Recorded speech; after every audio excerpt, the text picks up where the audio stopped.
Assalamualaikum warahmatullahi wabarakatuh. Perkenalkan, nama saya Dewa Putri Hardiani dari kelas TBI 6E. Video ini untuk memenuhi tugas mata kuliah interpreter. Ditugaskan untuk membuat sebuah paper dalam bahasa Inggris, kemudian diterjemah di interpreter ke dalam bahasa Indonesia. Oke, kita mulai. Paper itu berjudul Kode Etik. Saat ini sebagian besar semua profesi itu memiliki kode etik, baik yang dapat diterima dan yang tidak dapat diterima gitu. Untuk itu setiap orang harus menyadari pentingnya kode etik.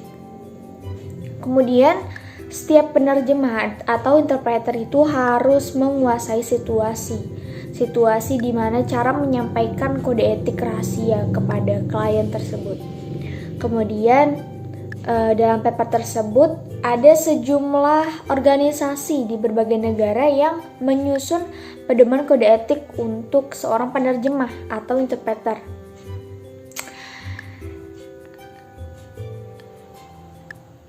Sebelum saya menyebutkan berbagai organisasi kode etik, di sana tertulis seorang penerjemah itu pekerjaan yang harus dilakukan secara profesional.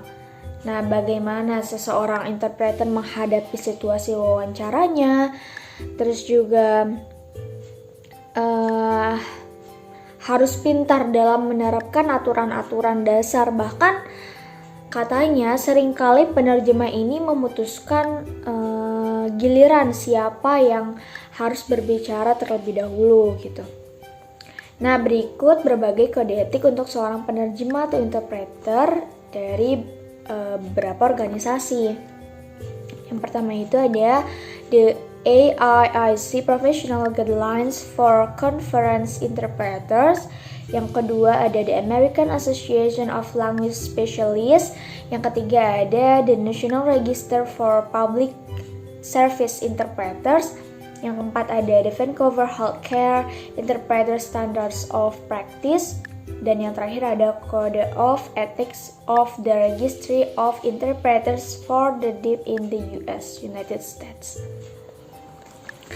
Yang pertama ada kode etik dari organisasi the AIIC Professional Guidelines for Conference Interpreters. Dalam organisasi tersebut, kode etik ini disebut sebagai pedoman dengan standar integritas profesional yang harus dimiliki oleh semua anggota sebagai seorang penerjemah atau interpreters, yang harus dipatuhi juga aturan-aturannya tersebut. Di antaranya ada seorang interpreters ini harus bisa menahan diri dari memperoleh keuntungan pribadi karena harus menjaga kerahasiaan dari informasi yang telah didapat sebagai seorang interpreter. Kemudian tidak boleh menerima penugasan lebih dari satu dalam jangka waktu yang sama. Nah, semua aturan-aturan dari organisasi ini juga harus dipatuhi. Dan ada hukuman bagi setiap anggota yang melanggar kode etik. Dan kemudian organisasi kedua yaitu the American Association of Language Specialists. Nah, organisasi ini katanya harus memperhatikan kondisi fisik kita atau kesehatan kita dalam melakukan tugas kita sebagai penerjemah atau interpreter. Kenapa? Karena organisasi ini menganggap ketika kondisi kita sedang tidak fit atau tidak baik, kemudian kita bertugas sebagai interpreters, maka adanya kelalaian atau adanya kekurangan kita sebagai seorang penerjemah. Oleh karena itu kita harus menjaga kondisi kita atau kesehatan fisik kita sebagai interpreter. Kemudian harus bisa melihat dan mendengar dengan baik, terus harus terorganisir Dan harus ada kontrak tertulis antara seorang penerjemah dengan interpreter. Antara seorang penerjemah dengan klien tersebut. Seperti penetapan biaya, durasi, bahasa kerja, jam kerja, studi, dan lain sebagainya. Karena dengan adanya kontrak itu menciptakan komitmen yang kuat antara si penerjemah dengan klien tersebut. Dan yang selanjutnya itu ada organisasi namanya The National Register for Public Service Interpreters. Jadi dalam organisasi ini katanya itu harus memiliki perintah tertulis, terus juga memiliki kemampuan untuk menafsirkan secara akurat dan lancar, dan menggunakan teknik interpretasi dengan benar dan harus relevan. Disiplin, memelihara dan mengembangkan kemampuannya, mengenal latar belakang antara dua pihak, kemudian tidak masuk ke dalam diskusi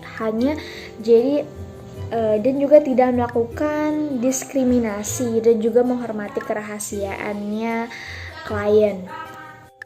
Dan kemudian ada Code of Ethics of the Registry of Interpreters for the Deaf in the US. Jadi organisasi ini mengatakan tidak boleh mengungkapkan informasi yang tampaknya tidak penting dan harus terlebih dahulu mendiskusikannya dengan orang yang terlibat.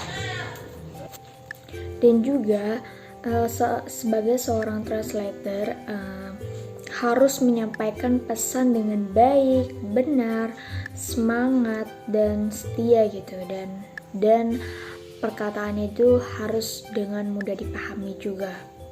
Kemudian dalam paper itu tertulis penerjemah itu bukan editor dan harus menyampaikan semua yang dikatakan dalam sama persis seperti yang dimaksudkan. Jadi seorang interpreter itu juga harus ingat bahwa mereka sama sekali tidak bertanggung jawab atas apa yang dikatakan. Jadi seorang translator ini hanya untuk menyampaikan secara akurat, jadi menyesuaikan cara berkomunikasi satu sama lain. Kemudian tidak boleh menasihati atau menyela pendapat pribadi, dan juga tidak boleh menghilangkan apapun yang dikatakan dan tidak boleh menambahkan apapun yang dikatakan. Jadi seorang interpreter itu hanya memfasilitasi aja.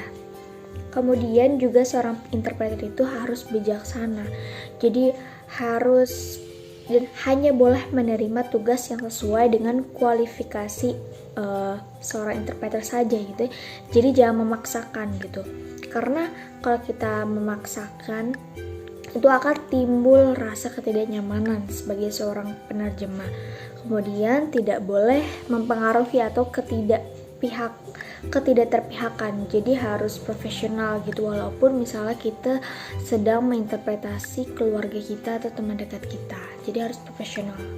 Tidak adanya terpihakan gitu. Kemudian harus berperilaku membawa rasa hormat untuk diri sendiri sebagai interpreter. Dari segi berpakaian harus berusaha meningkatkan keterampilan melalui partisipasi lokal karya, membaca literatur, dan lain sebagainya. Intinya itu harus meningkatkan keterampilan kita sebagai seorang translator. Dan yang terakhir adalah harus menjaga standar profesional yang tinggi sesuai dengan kode etik sebagai seorang translator. Sekian resume dari saya, kurang lebihnya mohon maaf. Wassalamualaikum warahmatullahi wabarakatuh. Dah.